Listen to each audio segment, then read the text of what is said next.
To start with, I'm 17, my parents' only bio kid. They never had a lot, and they're not super hardworking either. They get fired form jobs a lot because they call out a few times a month. We were homeless before. My parents even got evicted for not paying rent in the past. My mom's family enablers of them. My dad's parents live in another state and are no contact with my parents. But we talk and they send me money every month to help me get by. This is relevant later. When I was 10, my parents took in mom's sister's kids and her boyfriend's kids. That's 2 bio cousins and 2 not cousins. It was all done privately, so there wasn't really a social worker involved. Just lawyers, and my mom's parents paid for that. It was meant to be a short-term thing, but they're still here. When I was 12, my dad agreed to take in his friend's 2 kids. Again, it was done privately and they didn't have a social worker involved. It was just a lawyer, and my parents sold stuff to pay for those legal fees because we didn't have the money. Our house is only 3 bedrooms, so it was really tight and money was tight.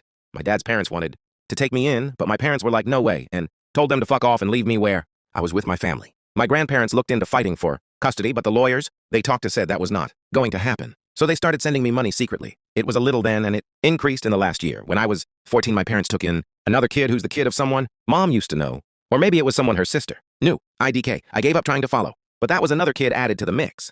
My parents don't get child support. They don't get help from any of the actual parents. And my parents still treat their jobs like optional chores when they don't want to go. My dad was fired 4 months ago, and he only found a new job a week ago. I get money every month from my grandparents to cover stuff I might need for school or just to stay sane. It also covers better food than my parents can provide. What I mean by that is I can buy school lunch and get a hot dinner somewhere instead of sandwiches most days for lunch and dinner. I work part-time too. I save some of the money from my grandparents and what I earn.